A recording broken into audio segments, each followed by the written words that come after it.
Welcome back to my YouTube channel. हमने start की थी रिस्पायरेटरी डिसऑर्डर्स। पहली रिस्पायरेटरी ब्रोंकाइटिस हम अपनी पिछली वीडियो में पढ़ चुके हैं। आज हम पढ़ेंगे एम्फीसीमा।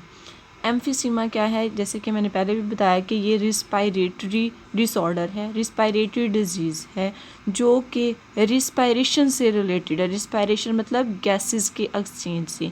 गैसेस का एक्सचेंज जब हम इनहेल करते हैं, अगर वो एयर जो है वो पोल्यूटेड होगी तो रिस्पायरेटरी डिजीज़ काज होने की वजह बन सकती है। वो एम्फीसीमा क्या है? एम्फीसीमा लॉन्ग टर्म और प्रोग्रेसिव डिजीज़ है। एम्फीसीमा जो है वो लंग्स की डिजीज़ है, वो लंग्स के ऊपर इफ़ेक्ट करती है।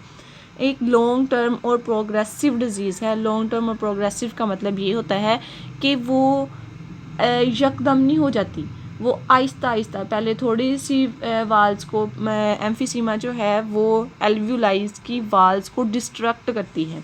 ये आहिस्ता आहिस्ता पहले थोड़ी वाल्स को डिस्ट्रक्ट करेगी, फिर ज़्यादा को, फिर ज़्यादा को, फिर ज़्यादा को, फिर वो बहुत ज़्यादा एल्व्यूलाई की वाल्स को डिस्ट्रक्ट कर देगी। इस तरह क्या होता है, वो थोड़ी सी, थोड़ी, फिर थोड़ी, फिर थोड़ी, ज़्यादा ज़्यादा, फिर उससे ज़्यादा, फिर वो क्रोनिक कंडीशन में चली जाती है कि आहिस्ता आहिस्ता होके ज़्यादा की तरफ चल जाती है।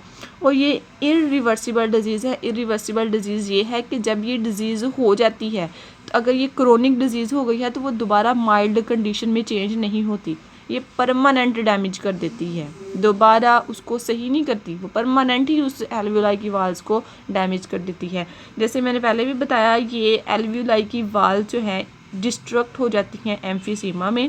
ये जो सैक बने हुए हैं, जब इनकी ये एक नॉर्मल एल्व्यूलाई है और ये एम्फीसीमा की एल्व्यूलाई है, जब इसमें वाल डिस्ट्रक्ट हो जाती है, ये वाली सही नॉर्मल है और यहाँ पे वाल जो हैं वो डिस्ट्रक्ट हो गई। जब वाल डिस्ट्रक्ट हो गई तो इसका सरफेस एरिया भी कम हो गया। जैसे कि मैंने आपको पहले भी बताया था, जो गैसेस का एक्सचेंज है वो एल्व्यूलाई की सरफेस भी होता है।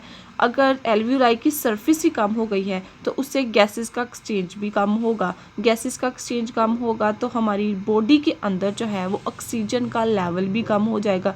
क्योंकि जब इसमें ऐसे होता है कि जब पेशेंट जो है वो इनहेल तो कर लेता है एयर को, लेकिन उसके पास एबिलिटी नहीं होती कि वो एक्सहेल करे। वो एक्सहेल कर भी दे तो वो वापस उस कंडीशन में उसके लंग्स नहीं आते जिस कंडीशन में उसके नॉर्मल होते हैं इनहेलेशन के प्रोसेस में।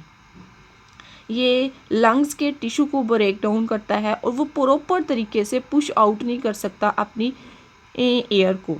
उसके कुछ सिम्टम्स भी हैं, जैसे शॉर्टनेस ऑफ ब्रीथ, छोटे छोटे सांस लेता है क्योंकि उसके पास ऑक्सीजन का लेवल कम होता है, उसके क्योंकि गैसेस एक्सचेंज कम होती है, ऑक्सीजन का लेवल भी उसकी बॉडी में कम हो, जिसकी वजह से वो छोटे छोटे सांस लेता है। उसके अलावा फटीक इसको कहते हैं, थकावट को कहते हैं। जब कोई भी काम करें, जब कोई हैवी काम करें तो उसके लिए हमें ज़्यादा ज़रूरत होती है कि हम ऑक्सीजन की कंजप्शन करें। जब हमारी एल्व्यूलाई की वाल जो हैं वो डिस्ट्रक्ट हो चुकी है, सरफेस एरिया कम हो गया है, तो वो गैसेस का एक्सचेंज कम करेंगी। तो ऐसे क्या होगा, जब हम ज़्यादा से ज़्यादा काम करते हैं तो गैसेस के एक्सचेंज कम होने की वजह से हमें फटीक हो जाती है। आगे है वेट लॉस। विदाउट ट्राई करने के वेट जो है उस शख्स का लॉस होना स्टार्ट हो जाता है। आगे है इसका, आगे अपीयर कैसी होती है, ये हमें फ़ौरन ही पता चल जाता है कि ये हमारी बॉडी के जो हैं एल्व्यूलाई जो है उसकी वाल डिस्ट्रक्ट हो गई हैं और गैसेस का एक्सचेंज प्रॉपर तरीके से नहीं होता। ये तब पता चलता है जब 50 to 70% लंग्स की जो टिश्यू हैं वो डैमेज हो जाएं, तो तब पता चलता है कि एम्फीसीमा आपको डिजीज़ हो गई है। उसकी कॉम्प्लिकेशन ये होती हैं कि ऑक्सीजन का जो लेवल है ब्लड के अंदर वो लो हो जाता है, जिसकी वजह से फटीक व शॉर्टनेस ऑफ ब्रीथ होती है और वेट भी लॉस होता है। ये था हमारा आज का छोटा सा टॉपिक। अब हम इंशाल्लाह नेक्स्ट पढ़ेंगे निमोनिया। Thank you.